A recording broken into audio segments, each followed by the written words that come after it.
যে জাতি যখন ঐক্যবদ্ধ হয়ে যায় তার ন্যায্য দাবি আদায়ের জন্য, তখন অপশক্তি পরাজয় বরণ করতে বাধ্য হয়। ইতিহাসে এটা বারবার প্রমাণিত হয়েছে। সর্বশেষ এটা প্রমাণিত হয়েছে 24। ফেসিবাদের মৃত্যুই হচ্ছে অনিবার্য, এটাই ইতিহাসের শিক্ষা।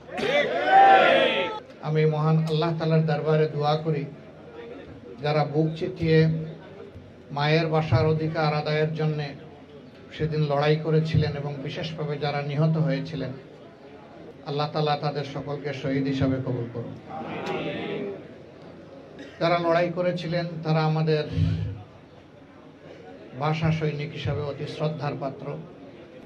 আমার জানা মতো সেই পর্যায়ের একজন লোক বর্তমানে জীবিত আছেন, আর সবাই দুনিয়া ছেড়ে চলে গেছে। যিনি জীবিত আছেন তিনিও বিছানায় পড়ে আছেন, বাকিরা কেউ আর বেঁচে নেই। কিন্তু না, তারা মারা যাননি, কারণ তাদের ত্যাগ এবং কুরবানির মধ্যেই বাংলাদেশ যতদিন থাকবে এই জাতি তাদেরকে ততদিন স্মরণ করতে থাকবে এবং তারা বেঁচে থাকবে। জাতির প্রত্যেকটি মানুষের হৃদয়ে তারা বেঁচে থাকবে। কিছু মানুষ ইতিহাস পড়ে আর কিছু মানুষ নিজেই ইতিহাস হয়ে যায়। তারা ইতিহাসের পাঠক অন্য জায়গায় হতে পারেন, কিন্তু এই জায়গাটায় তারা নিজেই ইতিহাস, এবং এটি একটি অমলিন ইতিহাস। কিন্তু আফসোস, যারা শহীদ হয়েছিলেন তারা দুনিয়া থেকে চলে গেছেন। আল্লাহ যদিও শহীদদেরকে মৃত বলতে নিষেধ করেছেন, আল্লাহ বলেছেন যে না, এরা বেজায় জীবিত এবং আমি তাদেরকে রিজেক্ট দিয়ে থাকি।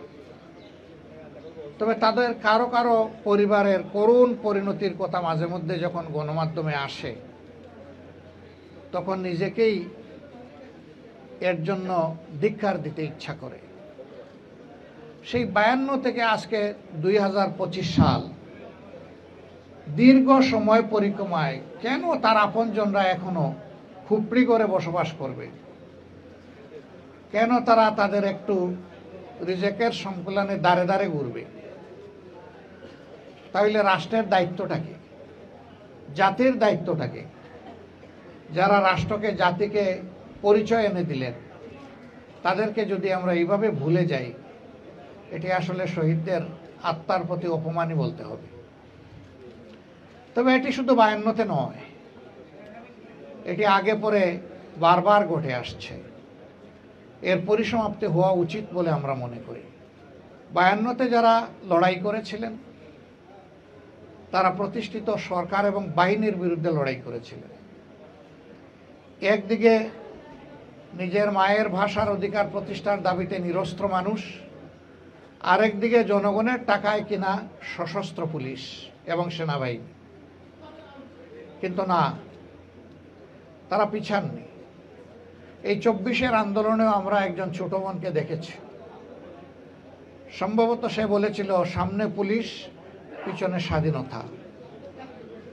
সে বলেছিল, লড়েই যাব, মরেই যাব, মেরেই যাব।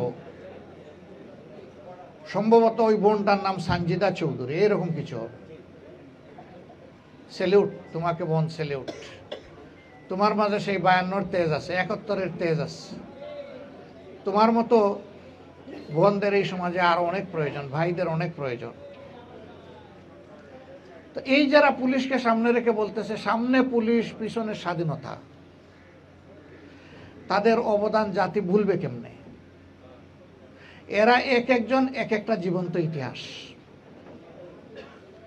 এই সৌভাগ্য সবার হয় না। সেই ইতিহাসকে স্মরণ করা জাতির কর্তব্য, এবং এখান থেকে অন্যায়ের বিরুদ্ধে বিপ্লবী হওয়াও, শিক্ষা নেওয়া, এটাও কর্তব্য। আজকে এই সামান্য আয়োজনের মধ্য দিয়ে তাদেরকে স্মরণ করা হচ্ছে, কিন্তু এতেই আমাদের দায়িত্ব শেষ হয়ে যায় না। বরঞ্চ 52 আমাদেরকে শিক্ষা দিয়ে যায়, যেখানেই অন্যায় সেখানেই প্রতিবাদ, যেখানেই সন্ত্রাস, যেখানেই ফেসিবাদ, সেখানেই প্রতিরোধ। এবং এটাও শিক্ষা দেয় যে জাতি যখন ঐক্যবদ্ধ হয়ে যায় তার ন্যায্য দাবি আদায়ের জন্য, তখন অপশক্তি পরাজয় বরণ করতে বাধ্য হয়। ইতিহাসে এটা বারবার প্রমাণিত হয়েছে। সর্বশেষ এটা প্রমাণিত হয়েছে 24। হ্যাঁ, ইতিহাসের এই পালা বদলে ঠিকই পরাজিত শক্তি আবার প্রতিবিপ্লব ঘটানোর দাঁতে কামড় দিয়ে চেষ্টা করে। উদাহরণটা এরকম, কোরবানি একটা বিশাল বলদ কিনে এনেছেন একজন মানুষ বাজার থেকে, চেপে ধরে আল্লাহর নামে জবাইও করেছেন, কিন্তু জবাইটা পুরা হয় নাই। অনেক সময় দেখবেন যে ঝাড়া দিয়ে বলদ উঠে দৌড় দেয়, অর্ধেক কাটা, শেষ পর্যন্ত কিন্তু পড়ে যায়, আর টিকতে পারে না। তো জোর যখন দেয়, সামনে যারে পায় তারে শিং দিয়ে গুঁথা দেয়। আলটিমেটলি তার ফেট হচ্ছে যে ওই অর্ধেক কাটা গোলা দিয়েই যে রক্ত ঝরবে, তাতেই তার মৃত্যু হবে।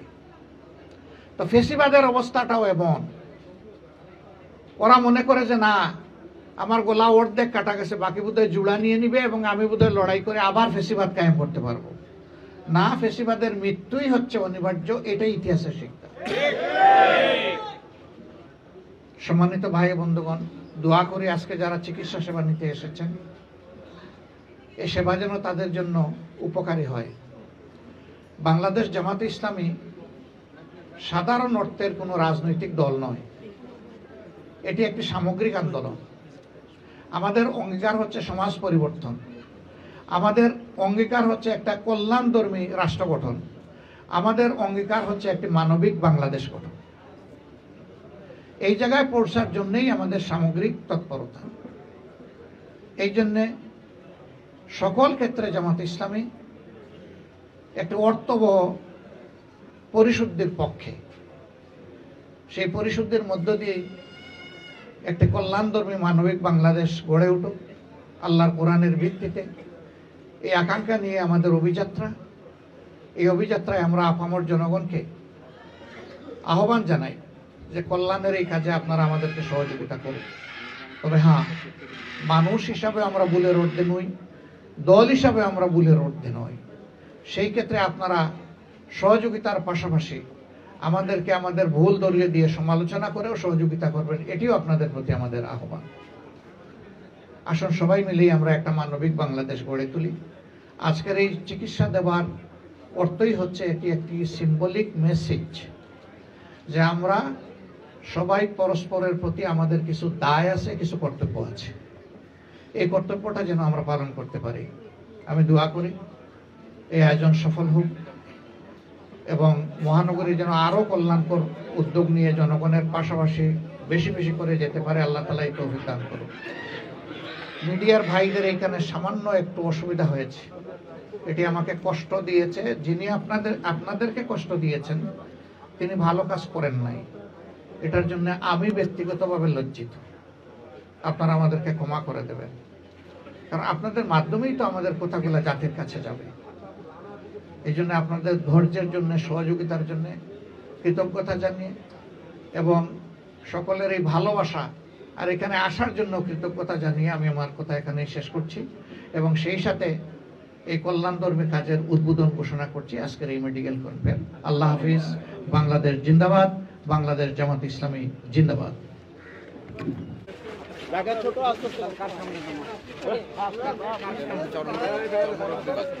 মাশাআল্লাহ।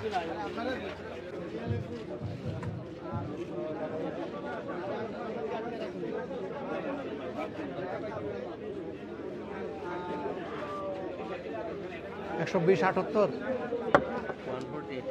140-80 ঠিক আছে, আলহামদুলিল্লাহ। আসসালামু আলাইকুম।